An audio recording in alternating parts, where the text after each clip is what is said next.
Este é o Tapa da Mão Invisível, podcast destinado àqueles que querem ouvir ideias que abalam sociedades e que não são ditas na mídia tradicional.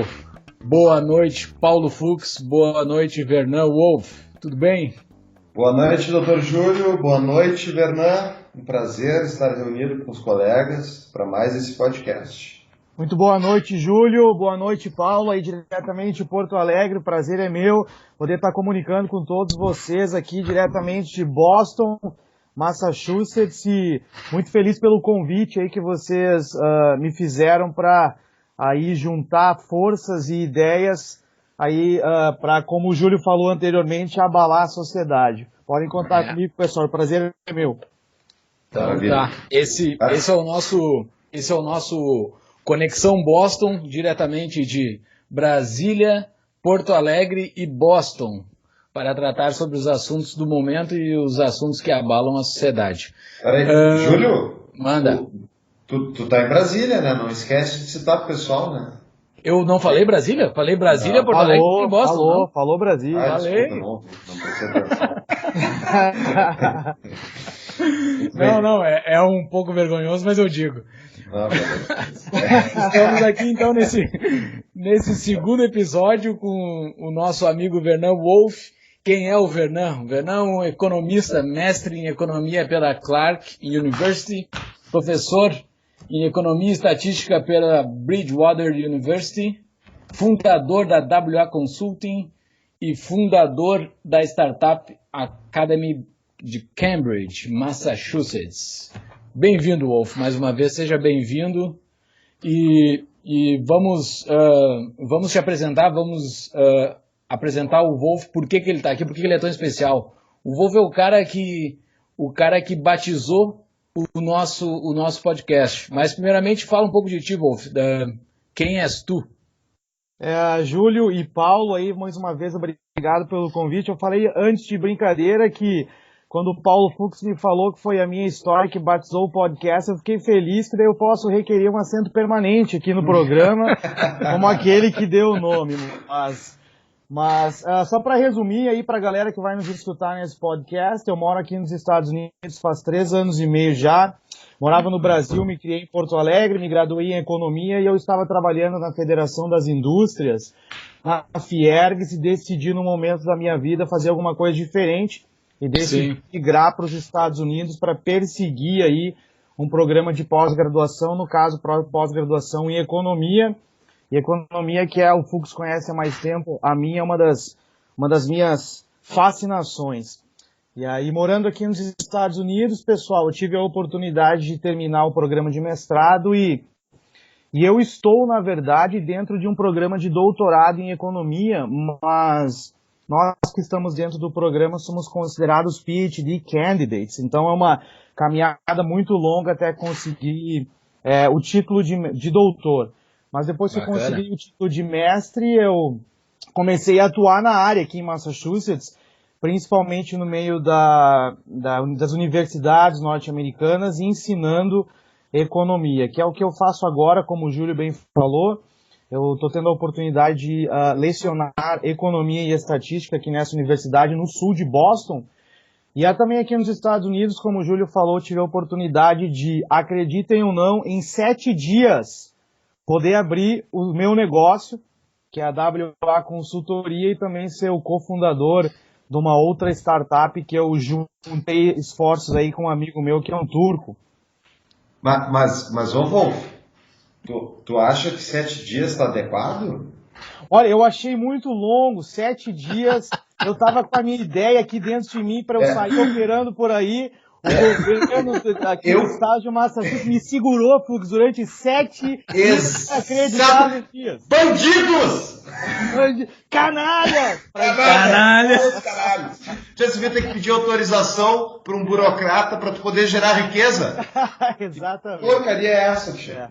Mas resumindo a história aí, só para me apresentar, terminar essa apresentação, claro que se eu for contar toda a história aí vai se tornar muito longa a minha apresentação, mas basicamente é isso. No momento eu atuo no ensino superior aqui, e também tenho o meu próprio negócio prestando serviços de consultoria, principalmente para pequenos e médios negócios, que é a minha empresa individual. E essa Startup Academy Cambridge foi eu e um amigo meu, um turco, que a gente decidiu abrir essa escola de treinamento para novas startups.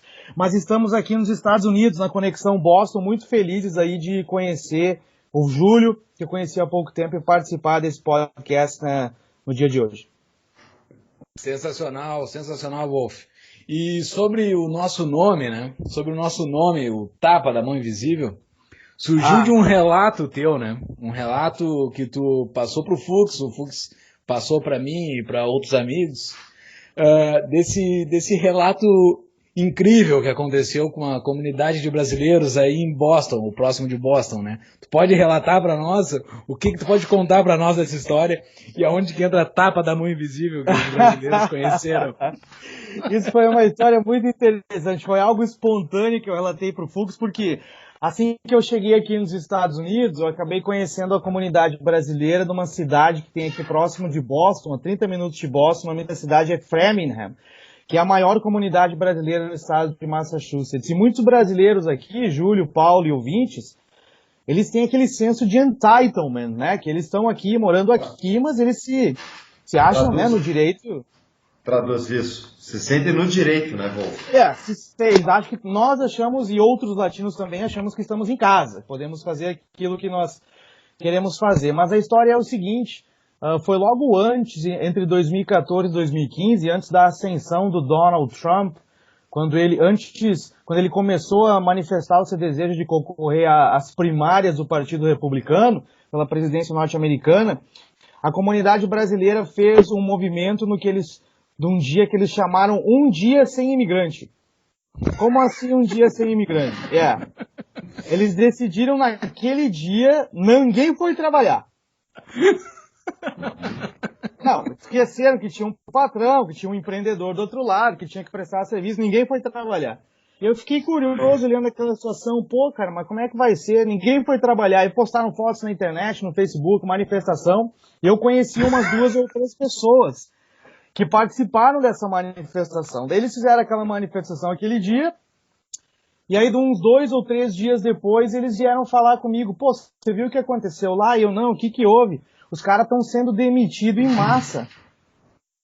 Aí eu pensei comigo, mas nossa, que surpreendente! O que aconteceu? Daí eles falaram, não, é que é o seguinte, a galera não foi trabalhar, o patrão no outro dia mandou os caras embora. Quando eles foram lá 2 dias depois, tinha outra pessoa trabalhando no lugar deles. Aí eu fiquei pensando, que exemplo clássico e simples de laissez-faire, livre mercado, se adaptando ali, os fatores produtivos se adaptando automaticamente. Aí eu falei pro Fux de brincadeira a história. O que aconteceu foi o seguinte, a galera achou que tinham, né, 1001 direitos, disso, direito daquilo, e eles, sem eles terem notado, eles levaram um tapa do mercado, o que eu chamei um tapa da mão invisível, porque os fatores produtivos se adaptaram ali automaticamente, dali 2, 3 dias já tinha outra pessoa trabalhando no lugar, o estabelecimento continuou gerando, né, renda, continuou ali no seu movimento de negócios, e infelizmente as pessoas que fizeram o movimento, algumas delas ficaram sem emprego. Então, resumindo, foi mais ou menos aí que saiu o nome. Genial, e isso fala muito sobre como é que é a divisão do trabalho e a flexibilidade, né, de que um ambiente sem CLT permite. E nesse caso, pode muita gente pensar, mas é ruim, olha só, os caras perderam emprego, porque não tinha uma CLT da vida, né? Mas em compensação é justamente essa flexibilidade que permite que, como tu disse muito bem, Wolf, que os fatores se reorganizem mediante a demanda. Então, se tem uma queda de demanda, tu demite e consegue evitar que a empresa quebre, portanto, pare de gerar qualquer emprego, ao mesmo tempo que se tu tem um aumento de demanda devido a um aquecimento da economia ou por alguma coisa específica, possa contratar rapidamente sem todo aquele formalismo interminável da CLT que te gera um risco trabalhista, aqui no caso brasileiro, e isso permite muito mais fácil que o emprego seja gerado de forma muito mais rápida. Então, esse é o lado muito positivo de não ter CLT. Agora, tu deve saber bem melhor que eu, né, Wolf? Eu não sei, em verdade, deve ter alguma coisa de regulação já contratualista e tal, por parte do governo americano, não tem? Olha, boa pergunta. Na verdade, aqui nos Estados Unidos, eu moro no estado de Massachusetts, então, inclusive, depois nós vamos fazer o link com a campanha presidencial. Isso é uma das coisas que eu achei interessante na campanha do candidato do PSL, o Jair Bolsonaro, que é a descentralização. Aqui no estado de Massachusetts,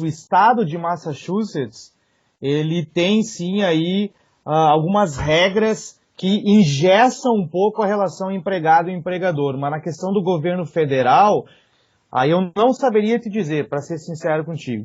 Mas aqui no estado de Massachusetts não é tão flexível quanto nós gostaríamos. Mas ainda assim, no cotejo, né, colocando em comparação comparando ao que eu chamo de brincadeira, Júlio, como é que é? O UESB, a União dos Estados Socialistas do Brasil.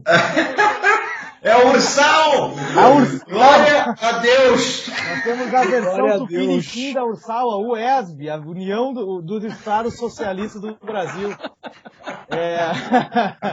Brincadeiras à parte, não dá nem para comparar o que nós vemos no Brasil aí, mas resumindo aí, nessa primeira parte do podcast de hoje, a história é essa aí, Júlio e Paulo. Muito massa. Sensacional. Então tá explicado o nome do nosso podcast.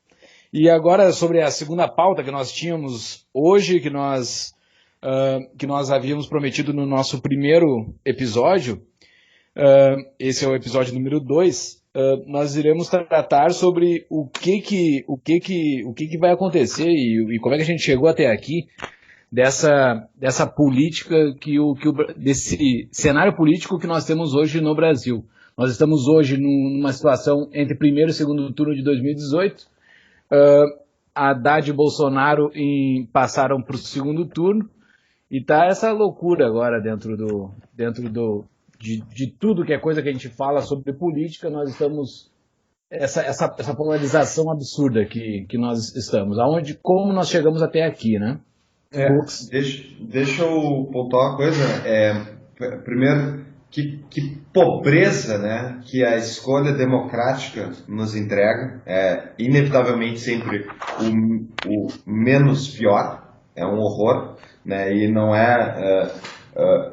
eu duvido que todos os eleitores que têm tanto do Haddad quanto do Bolsonaro sejam fiéis a 100% ou 90% ou 80% ou eu diria nem 30% da proposta talvez da pessoa. Só que, né, alguns tópicos acabam sendo mais valiosos para essas pessoas e eles se agarram àquele candidato na esperança de que se esse candidato ganhar, pelo menos o outro não vai ganhar, né? Então, sempre nós versus eles, que volta aquela questão tribal que a gente comentou no primeiro podcast. Mas o que eu queria falar, eu queria ouvir vocês, na verdade, é o legado do PT, que, ao meu ver, é a razão pela qual hoje Jair Bolsonaro vai ganhar a presidência, né? Então eu acho que é culpa do PT, como disse muito bem Cid Gomes, né? Depois tem um comentáriozinho sobre o Cid também. Mas vamos lá, Wolf, o que tu acha? Olha, eu concordo contigo, tá, Fux? Eu acho que, e eu quero fazer uma comparação com o que nós vimos aqui nos Estados Unidos, com a ascensão do Donald Trump, que acabou ganhando a presidência norte-americana, e nós vimos com o PT mais ou menos o que aconteceu com o Partido Democrata. Eu acho que, em primeiro lugar, o PT ele destruiu as instituições brasileiras. O pouco que nós tínhamos de seriedade, o pouco que o Brasil tinha de seriedade em suas instituições foi destruído pelo Partido dos Trabalhadores. Economicamente, mais ainda, depois de 2008, 2009, quando... É incrível, cara, como o governo do PT conseguiu colocar, eu acho que foi no governo Dilma, vocês podem me corrigir, eu acho que era o ministro da Fazenda, o Arnon Agustin. Não, ele era o secretário do Tesouro. Secretário do Tesouro Nacional. O Arnon Agustin, que foi secretário do governo Olívio no Rio Grande do Sul, que quebrou o Estado, cara. Dilma colocou o Arnon Agustin e ele fez aquela coisa horrível que foi a nova matriz macroeconômica, né? A Dilma também foi do governo Olívio aqui no Rio Grande do Sul, né? Foi secretária de Minas e Energia, aqui no saudoso governo do Bigodudo, que nos mandou embora a Ford, e até hoje o Guaíba está lá esperando aquela instalação, mas enfim, vamos seguindo. Mas comentando o que o Fux falou do governo do PT, nós temos ali o primeiro ano do governo, o que eu chamo de Lula primeiro, né? Do Luiz Inácio Lula da Silva. um pouco moderadamente sensato, claro, isso em termos de Brasil, em termos de livre mercado, libertarianismo, está tudo muito longe do que nós queremos, muito longe. Mas um governo sensato, onde o Lula tentou jogar de acordo com as regras do mercado. Mas depois do esquema do mensalão, 2006, 2007, o Partido dos Trabalhadores destruiu a economia brasileira e destruiu com as instituições. Foi um aparelhamento total, isso em termos econômicos e sociais, tá? E aí o que eu quero, só para terminar, antes de nós ouvirmos o Júlio, o Partido dos Trabalhadores acabou também se deslocando muito para a esquerda, cara. Eles foram muito para a esquerda. Isso acabou gerando uma reação contrária. Aí nós temos a ascensão do bolsonarismo agora, que é uma resposta ao que o PT fez, na minha visão, na economia e nas instituições brasileiras, Júlio. Exato. E isso que o PT fez, ele fez, boa parte das pessoas e dos analistas citam que foi feito premeditado, uma coisa de destruição das instituições, uma coisa para destruir o país mesmo. Mas isso não é um plano de destruição, isso é o socialismo. Basicamente é o socialismo. Eles implantaram a agenda socialista, eles não fizeram nada fora do padrão, nada fora do esperado. Eles fizeram uma implantação de uma agenda socialista. E uma agenda socialista completamente totalitária, completamente centralizadora e completamente vinculada em figuras chaves, e conseguiram formar de uma forma totalitária somente uma figura, que foi o Lula, né? E por ter formado somente uma figura, eles se implodiram completamente com a chegada do Bolsonaro. Fux. Não, assim, deixa eu fazer um advogado do diabo aqui para vocês. Eu acho que o PT depende muito como é que vocês classificam o socialismo, entendeu? O PT, tu pode separar o PT entre os ideólogos do PT e o lado do braço sindical do PT. O Lula, braço sindical, gosta de dinheiro, historicamente, fazendo acordos com os patrões. Tem aquela denúncia nunca confirmada de que ele era informante do DOPS durante a ditadura. Então, ele fala isso, né? Quem? O Duma fala isso. Mas o que eu acho é o seguinte: chame de socialismo, chame de enfim, intervencionismo, mas é basicamente uma estrutura no qual o Estado está a servir é basicamente a privatização de partes do Estado para bolsos privados, sem ser uma privatização que nós defendemos, no qual tu tem que dissolver aquela atividade do Estado e deixar uma iniciativa privada para qualquer um montar seu negócio, sua disputa pelo poder econômico. E eles fizeram diferente, né? Eles centralizaram contratos, centralizaram dinheiro, canalizaram para os seus amigos, os amigos do rei, né? Isso, BNDES. Então, o que tinha de empresário apoiando o governo Dilma? Quando ela ia lá intervir no câmbio, quando eles iam lá e faziam mais programa a nova matriz econômica, a maior imbecilidade do governo Geisel 2. Correto. Esse é o Geisel 2, né? A gente esquece, as pessoas não se ligam, mas Dilma 1, Dilma 2 é Geisel 2. Exatamente. É o governo militar. Era a mesma merda. E agora eles fizeram de novo, porque não aprende. E isso é a raiva que eu tenho dos outros economistas desenvolvimentistas, né? Nunca basta para eles, sempre tem que desvalorizar mais a moeda, tem que ter mais programas de substituição de importações, tem que ter mais e mais intervencionismo, porque não deu certo porque faltou intervencionismo. E a Dilma, eu não encaro ela como uma socialista, eu encaro ela como uma keynesiana, com traços de marxismo, né? Que nem todos nós keynesianos brasileiros. Mas eles não são ao ponto de... Eu honestamente acho que eles não tentaram implementar o socialismo. Eles tentaram ganhar muito dinheiro. Claro que lá dentro, daí tu tinha pessoas que nem o próprio Tarso Genro e tal, pessoas que são ideólogos de um socialismo, né, trotskismo e outras coisas. Mas isso, o PT gaúcho. O PT gaúcho é muito forte nisso, é muito forte. Então... A minha discordância só é que eu acho que eles queriam ganhar muito dinheiro, queriam fazer reforma cultural, mas é maneiras de assegurar mais o poder deles. E eu fico a provocação para vocês aqui. Eu acho que se o PT quisesse ter dado golpe mesmo, a chance que eles tinham era quando o Lula não concorreu pela terceira vez. Porque se ele concorresse de novo, ele tinha o risco de virar o nosso Chaves, o nosso Putin, e que nem o Henrique Correia, outros aí ao redor da América Latina, né? Mas ele escolheu passar por uma jumenta, que era a Dilma, mas ele não resolveu concorrer de novo. Mas ele não ia como, cara? Ele não ia conseguir. Eu acho que a tua visão tá um tanto quanto otimista, tá? Eu acho que o objetivo... O Lula, ele não concorreu ao terceiro mandato, mas quem é que não sabe que a Dilma representava o Lula? E pelo contrário... Isso é normal na política. E eu acho que a Dilma, ela fez todas as políticas que ela implementou, econômicas, e todo aquele projeto político de poder, como diz o Marco Antônio Villa, comentarista Esse é Comuna Raiz. Da Jovem Pan, citando o Marco Antônio Villa, PSDB até o fim. Eu acho que a Dilma fez exatamente o que o Lula queria, tá? Eu acho que o Lula fez sim o que ele queria, colocando a Dilma para estabelecer o projeto de dominância cultural do PT sobre todos os brasileiros, tá? Tá, isso eu concordo. E outra tu concorda com isso, Fux? Eu concordo, não. E como um bom partido corrupto, inerentemente corrupto, que quer ganhar dinheiro, o que tu quer? Tu quer ficar no poder, é óbvio. Qual é o partido político que não quer ficar no poder? Só o FHC que queria passar pro Lula o poder, entendeu? Porque é só o FHC.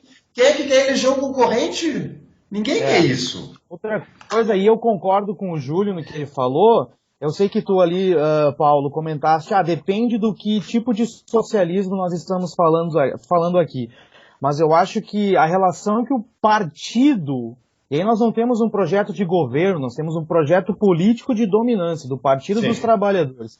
A relação que ele fez com o grande capital, as grandes empresas, aí o que eles chamam de maquiado, né? O Mises gosta de falar de crony capitalism. Isso. Aquela relação do governo com as grandes corporações estava esmagando a sociedade brasileira e nós estávamos caminhando aí sim para um socialismo, né? No meio termo, capitalismo de mercado. Mas o que eu quero comentar, pessoal, que me deixa surpreso, e aí eu não sei se foi um erro calculado, um erro de estratégia do Partido dos Trabalhadores nessa eleição, e aí eu sei que depois nós vamos falar do Bolsonaro e do lado do Bolsonaro. Em 2002, quando o Lula concorreu à presidência do Brasil, o próprio Lula e o Partido dos Trabalhadores, eles tentaram, talvez mentindo ou maquiando, jogar de acordo ou acalmar os mercados e fazer com que a sociedade e os observadores e os analistas aí se acalmassem, entendeu? O que nós vimos nessa eleição, e eu tô com o plano de governo do radar, como diz o Paulo, do radar, aberto na minha frente aqui, galera. Se vocês lerem o plano de governo do PT aqui, o primeiro parágrafo, não sei se vocês tiveram a oportunidade de ler. Sim, não, eu não li algumas partes. Olha só o primeiro parágrafo do plano de governo dos caras. É o culto à personalidade. É o grande irmão. O primeiro parágrafo fala assim, Lula é uma ideia e agora um plano de governo. Sua liderança traduz-se hoje em uma ampla frente política e social capaz de tirar o Brasil da encruzilhada histórica em que nos encontramos. É o primeiro parágrafo do plano do governo do radar. Cara, isso é de uma psicopatia, uma megalomania absurda, assim, um negócio... Exatamente. E eu não sei qual foi o erro deles, cara, porque eles estão vendo que o PT foi rejeitado constitucionalmente com o que eles chamam de golpe, que é uma mentira. A Dilma foi impedida através da Constituição. Podemos aí até debater se a Constituição está atualizada ou não está, mas eles foram, a população brasileira, a sociedade rejeitou o Partido dos Trabalhadores, e em vez de eles tentar acalmar o pessoal ou tentar, né, acalmar os mercados, ou a galera, os observadores, eles vêm com esse projeto totalmente antiquado, totalmente assustador. Eu não li as 60 páginas, eu li até a página 20 desse plano de governo. É algo assim, tem que ser rejeitado completamente, entendeu, Júlio? A minha percepção sobre qual foi o erro estratégico do PT, eu não sei se isso é erro estratégico, o tempo vai nos dizer se isso foi um erro ou não. Eles se posicionaram no extremo da esquerda, assim, eles não tinham mais como fazer o projeto de poder deles. Eles tomaram um chute absurdo do Centrão, o Centrão rejeitou eles viram que perderam completamente o poder, de conseguir comandar e comandar a narrativa do Centrão. Exato. Porque o Centrão era muito submisso a eles, porque eles tinham muito narrativa da cultura geral do Brasil, né? Eles perderam a mão em cima desse controle de narrativa, que isso ocorreu por vários motivos. Isso dá para citar várias coisas, mas dentre um dos principais motivos deles terem perdido o controle da cultura foi a população ter virado liberal e conservadora. Ela sempre foi, mas ela teve uma narrativa consolidada agora para se tornar conservadora, se tornar liberal. Exatamente. Boa parte veio pela crise gerada pela própria Dilma, gerou muito liberal. Acho que a pessoa que mais gerou liberal e libertário no Brasil foi a própria Dilma. Exato. Então, assim, eles perderam o controle da narrativa da cultura, eles conseguiam isso para conseguir apoio, porque a narrativa era deles, eles não conseguiam mais controlar o centro, eles foram para o extremo, só que eles não perceberam que o extremo estava muito longe do que eles precisavam para conquistar alguma coisa. Eles chegaram no segundo turno, mas não vão conseguir ganhar esse segundo turno nem a pau. Isso não, eu já antecipei parte da minha... Só para a gente ter uma ideia, tem certas coisas que são... tem certas informações que significam muita coisa. Por exemplo, olha a chapa do PT. Primeiro começou com o Lula, né, com aquela fantasia de que ele conseguiria se candidatar, colocando o Haddad, como o Paulo falou anteriormente. Eu não sei se é Haddad ou Haddad, eu não sei, mas... Eu falo Haddad. No Nordeste se fala Andrade.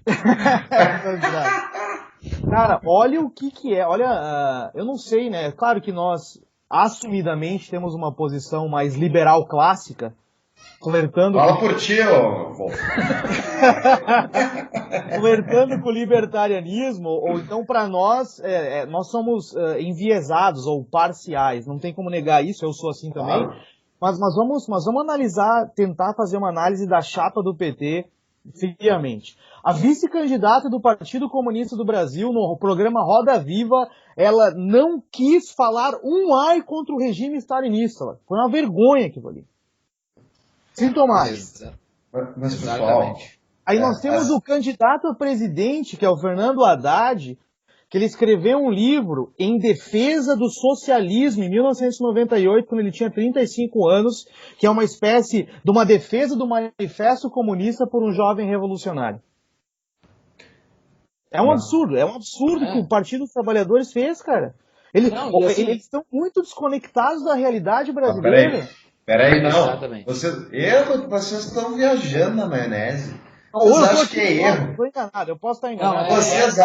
Vocês acham que o PT tá errando? Primeiro, assim, qual é uma coisa que é o que mostra um pouco, ao meu ver, do porquê que está tendo um problema desde o início na campanha do PT, que uma parte da campanha, a principal, pelo menos desde o início, não era uma campanha presidencial, mas sim uma estratégia do advogado criminalista do Lula, ao meu ver, entendeu? Continuar batendo na tecla de que o Lula está preso injustamente, bababá, e criar comoção em cima disso. E deu certo no sentido de que eles estão no segundo turno e não está o Ciro Gomes. Eles conseguiram tirar o Ciro do segundo turno. E a outra coisa que eu acho, por exemplo, a Manuela, por que colocar a Manuela de vice? Aquela mulher intelectualmente é extremamente pobre, é impressionante o nível de conhecimento dela e de mau caratismo, mas por que colocá-la? Porque olha o que aconteceu quando eles colocaram o Temer. Não é acidente colocar uma pessoa que admira publicamente ditadura sanguinárias. Não é acidente, é assim, vocês querem nos tirar de novo? Caso a gente seja eleito, vai vir a Manuela. Isso não é erro, pessoal. Isso é estratégia. Assim como foi a estratégia mesmo do Bolsonaro.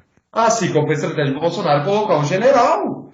Isso não é erro, isso é política. Isso aí é a arte deles. O PT sabe. Mas olha só, mas o erro deles, assim, se é que houve erro, eu não sei se a gente vai saber com o tempo se houve erro ou não, porque os caras conseguiram a maior bancada do Congresso ainda. Então erro não foi. Tá? Os caras estão com a maior bancada.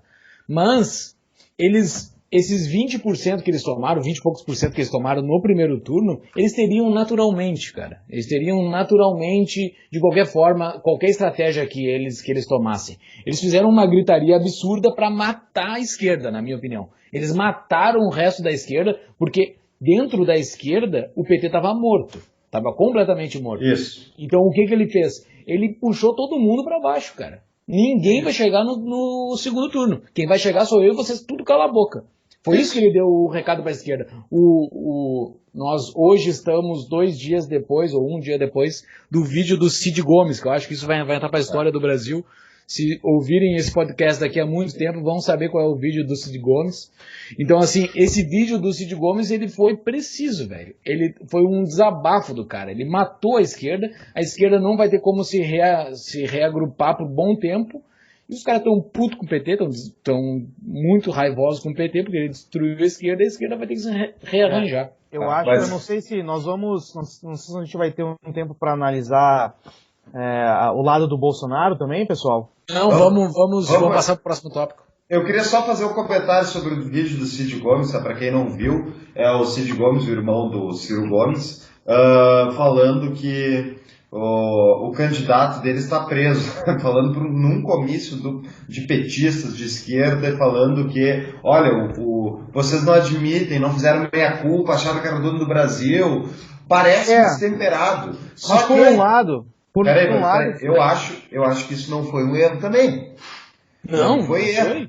Não foi. Gomes falou aquilo, né, para justamente já começar a se distanciar da catástrofe que vai ser a eleição do Haddad. Então, assim, eu acho que isso primeiro foi planejado. E a hipocrisia do Cid Gomes, de chamar os outros, de dizer, vocês achavam que eram dono do país, vocês aparelharam a máquina pública, vocês fizeram isso, aquilo. Sendo que a família dele faz isso em Sobral há 4 décadas. No estado de Ceará também. Mas vai que hipócrita, assim, na puta que o pariu. Eu fico indignado vendo esse cara, e as pessoas aqui, tu viu que legal que o Cid Gomes falou? Ele falou porque... Mas, cara, pelo amor de Deus... Absurdo.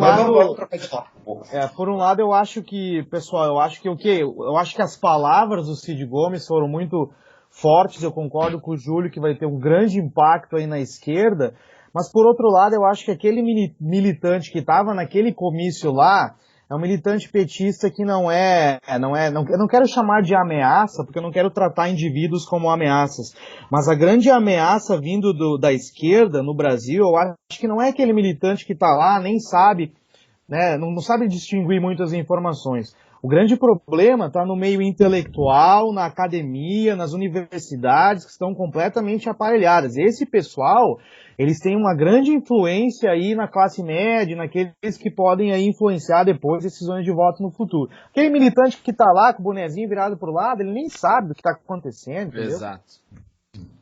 Mas, pessoal, aí, o que eu acho aí... Pode falar, Júlio. Nós temos um próximo tópico agora para falar, que seria o que vai ser esses próximos anos, né, nosso. Porque provavelmente vai dar Bolsonaro, eu acho que é muito difícil dar uma hecatombe aí e virar para Haddad. Nós teríamos um governo Haddad que eu não sei se era a gente elocubrar esse EC, como seria esse governo Haddad, mas o governo Bolsonaro eu acho que ele vai nos pregar bastante peças aí para frente, né? O que vocês acham? Qual é a percepção de vocês de um governo Bolsonaro? Olha, em primeiro lugar, sei que o Paulo vai querer falar, mas eu acho que o possível governo Bolsonaro, que eu acho que vai ser o Bolsonaro presidente, essas 3 semanas aí foi uma perda de tempo, na minha opinião. É uma perda de tempo. Eu podia estar aqui ganhando tempo, já pensando, planejando o país, uma perda de tempo. Eu sou em primeiro lugar, eu sou um grande favorável ao voto não ser obrigatório. Em segundo lugar, eu sou totalmente contra a urna eletrônica. Eu sei que tem muita teoria da conspiração por trás disso, mas eu acho que o voto no papel, como é nas grandes democracias sensatas do mundo, seria o ideal e o voto para mim não pode ser obrigatório. Mas eu acho que estamos perdendo tempo. Mas enfim, um grande ponto positivo desse começo, desse momento do pré-governo Bolsonaro, e aí eu quero ser um pouco otimista com vocês aqui, é que o importante é mudar a trajetória em que o país está indo. Ok? Eu sei que o Bolsonaro aí ele tem várias visões estatistas, ele colocou um general como vice-presidente, mas eu acho que é importante começar a mudar a mentalidade para da onde o país está indo. Nós precisamos aí, nos próximos governos, talvez 2, 3 governos, que eles comecem a implementar medidas, talvez não totalmente em favor do livre mercado, mas começar a mudar o país para aquela direção. Porque, galera, vai ser muito difícil sair aí do governo bolivariano do PT para um laissez-faire lá à Suíça em um governo. Eu acho que vai ser muito difícil, não é importante mudar a trajetória, Júlio. E eu acho que tem um ponto interessante aí do Bolsonaro. Geralmente, dentro do plano de governo dele e dentro dos discursos dele, ele cita muito a parte do comércio internacional, abrir o país. Isso daria um impacto violentíssimo dentro da economia do país. Isso reduziria bastante o custo de vida das pessoas mais pobres, possibilitaria tu abrir novos negócios com compra de material e máquinas mais baratas do exterior. Então, assim, daria um choque de mercado absurdo no Brasil. Então, eu acho que ele tem essa carta na manga de conseguir abrir o mercado. Porém, cara, aqui em Brasília é uma massa de funcionário público, uma massa de funcionários comissionados, que eu não sei como é que tu consegue elaborar isso, entendeu? Porque ele vai ter que tirar toda essa gente, que deve ser umas 20 mil pessoas, eu não sei quantos que são, mas é muita gente que são comissionados. Ele vai ter que tirar toda essa gente e botar tudo de novo, entendeu? O PT, ele foi fazendo isso aos pouquinhos lá no início, porque ele pegou o governo do Fernando Henrique, várias pessoas eram alinhadas com o projeto dele, né? Então o PT foi fazendo isso aos pouquinhos. Hoje tá lotado de gente do PT aqui, o PMDB mudou pouco desde que veio para cá. Então, assim, eu não sei como é que ele vai conseguir fazer isso, eu não sei como é que se faz. Sinceramente, eu não entendo esse processo. Mas é um processo complicado. Ele vai ter que, para mexer nos ministérios e fazer coisas, ele vai ter que mexer em muita gente. Eu não sei como é que ele vai conseguir fazer isso, assim. Olha, eu acho, só para fazer um comentário, Fux, antes de você, sobre o que o Júlio falou, eu acho muito importante a mudança de mentalidade na questão do comércio internacional, por exemplo. O Brasil, na minha opinião, olhando a história, nunca teve uma economia aberta. Que nós vimos com o Fernando Henrique, no socialismo fabiano do Fernando Henrique, o Brasil sempre teve essa ideia do programa de substituição de importações, de proteção do mercado, teve aí uma certa diminuição na década de 90, mas ainda assim um mercado muito fechado. Mas eu acho muito importante, se ele vai aplicar isso ou não, nós não sabemos, porque é um político também, né? 28 anos de carreira política, nós não sabemos. Mas eu acho que mudar a mentalidade do comércio internacional para tentar fazer o Brasil ter relações com países que venham a dar para o Brasil ganho comercial e econômico, ao invés do viés ideológico. Eu não posso fazer negócio com países pensando, porque o cara é meu amigo, faz parte do meu clube, eu vou fazer negócio com ele. Não, tem que fazer negócio visando melhorar a situação econômica do país, entendeu? Pelo ganho comercial. Acho que essa mentalidade é importante. Com relação aos 20 mil e poucas pessoas que o Júlio falou, também não sei como ele poderia fazer isso, mas eu fiz algumas anotações aqui do plano de governo dele. Ele pretende reduzir ministérios, não sei de 29 para quantos. Os 3 ministérios aí do planejamento, o Ministério da Indústria e Comércio, vai tudo ir para dentro do Ministério da Economia. Então nós temos aí uma temporada. Aí vocês me quebram, pessoal. Não, como eu falei, o cara é um político, mas tá ok? O cara é um político. Tá ok. É um político. Então eu acho que tentar mudar a trajetória para onde o país está indo é um primeiro passo aí de uma longa caminhada, Paulo. O que tu acha, Fux? Eu acho o seguinte, tá? Primeiro, Jair Bolsonaro é um político. Primeira opinião, odeio político. Todos são mentirosos. Salvam-se talvez algumas exceções, porque toda regra tem uma exceção. Eu diria alguns candidatos do Novo e talvez fora desse partido, mas de forma geral, eu acho uma pessoa que escolhe passar a vida inteira mamando na teta de Brasília, ela já tem uma moralidade torta. Ela não acredita em trabalho de verdade, ela acredita em ficar manipulando o poder coercitivo de Brasília sobre nós para ganhar seu próprio dinheiro, ganhar seu próprio sustento. Então eu não gosto disso. O cara está há 28 anos, deputado. O que o cara fez? Eu não estou defendendo que ele tem que fazer projeto todo ano, tá? Mas vai olhar a qualidade dos votos dele. Vai olhar a qualidade de ideias dele. Ele era um deputado de baixo clero, não tinha nenhuma representatividade, fora meia dúzia, era basicamente, né, os militares que votavam nele, e depois ele começou a se dedicar com a direita, começou a ganhar esses votos por falar contra a insegurança pública, que é uma coisa óbvia para qualquer pessoa de bem que tá fora das edições de jornais, né? Qualquer pessoa que já sofreu no Brasil com violência, ou diretamente ou através de alguém da sua família, alguém próximo. Então ele pegou essa carona e conseguiu surfar ela muito bem. Político tão experiente, tão manejado na política, que o cara foi lá e colocou 3 filhos para serem políticos também. E o festival de atrocidades e imbecilidades que esses 3 falam por dia é simplesmente impossível de contabilizar, porque requereria 24 horas do nosso dia contando isso. Então, a minha crítica ao Bolsonaro é porque ele é a representação do sistema. Ele não é o antissistema. Ele não é um cara que veio de fora com novas ideias e tal. Ele é um político que soube surfar, esperto, né? Soube surfar uma onda de popularidade anti-esquerda, anti-PT, e ele soube trabalhar em cima disso. E, basicamente, adequou o discurso dele, incorporou umas novas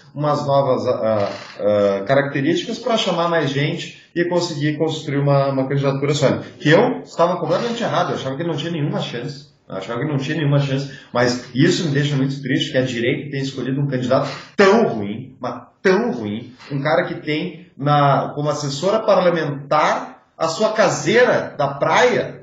Esse é o nível desse cara, entendeu? É um nojo. Então, e um cara que não tem habilidade de negociação nenhuma. E esse é o meu grande porém com o governo Bolsonaro, que já abro aqui, vou votar nele. Porque eu não vou votar no PT, que deixou 13 milhões de desempregados. É um horror.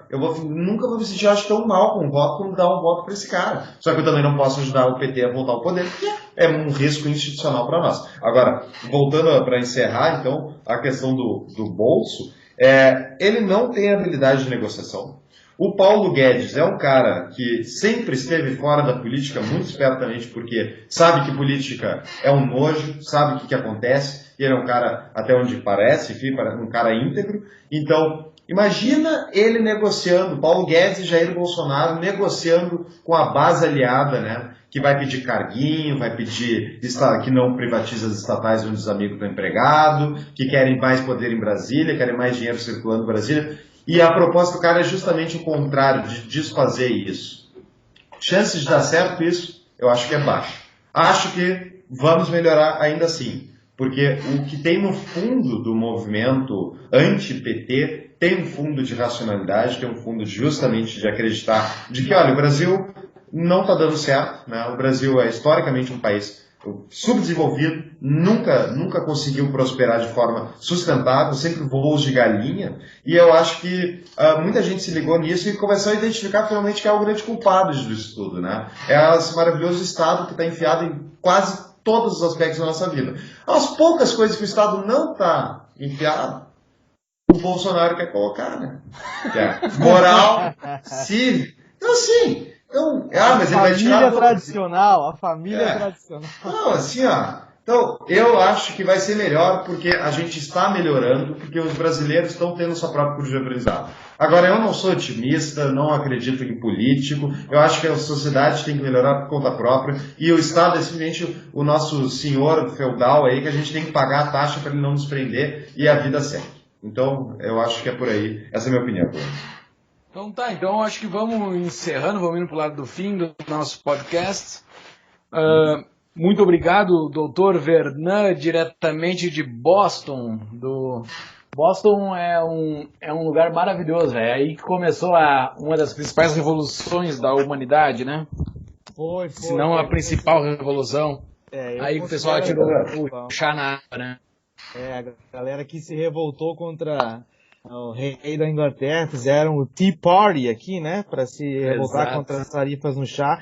É uma cidade maravilhosa, mas apesar de Massachusetts ser um estado muito bom, Fux vai adorar esse termo, acho que o Júlio também, nós chamamos aqui os mais liberais clássicos, o estado de Massachusetts de Texachusetts. E o governo do estado aqui também é um pouco opressor. Historicamente democrata, né, Fernando? Oi? Historicamente associado ao Partido Democrata. Historicamente associado ao Partido Democrata, mas como a gente diz, né? Eu considero os Estados Unidos, eu acho, um capitalismo de Estado, porque não dá para. Já foi sim um país muito mais liberal, mas hoje nós estamos na era da opressão governamental em praticamente o mundo inteiro, com algumas exceções aí de Hong Kong, Singapura, mas eles são praticamente o quê? Cidades-estado, não são países continentais. Mas para encerrar, muito obrigado aí, Júlio, muito obrigado, Paulo, pelo convite. Foi um prazer participar com vocês aí desse podcast. O tapa da mão invisível, essa mão que está dando tapas diariamente em muitas pessoas. Cabe a nós nos adequarmos, cabe a nós entendermos, né, o que o mercado exige de nós para continuar aí tendo uma vida produtiva e fazendo alguma coisa diferente. Então, muito obrigado. Podem contar comigo sempre que vocês quiserem. Buenas, muito obrigado, Wolf. Sempre um prazer falar com o amigo, Júlio também. Eu acho que para encerrar, então, no próximo episódio, talvez não seja de política, vamos dar um tempo desse assunto nojento, embora seja interessante, né? Eu acho que o Brasil está perto perto de uma melhoria mais significativa, tá? E eu acho que isso vai acontecer com o Bolsonaro, mas se fosse outro cara da direita seria melhor, tá? Uma pena que foi esse, mas vamos lá, tem mais 2 semanas de eleição, também não dá para dar como ganha ainda, porque vai saber o que o PT está preparando para a semana final, tá bom? Um abraço aos dois. Então, Júlio, termina aí para nós. Então era isso, encerramos aqui o nosso segundo episódio do Tapa da Mão Invisível com a conexão de Boston Conexão de Boston, e agradecemos a todos por estar nos ouvindo. Estamos indo para outras plataformas além do nosso site. Em breve estaremos em Spotify e divulgaremos o link para todos, e em breve mais novidades. Muito obrigado a todos, um forte abraço, até breve.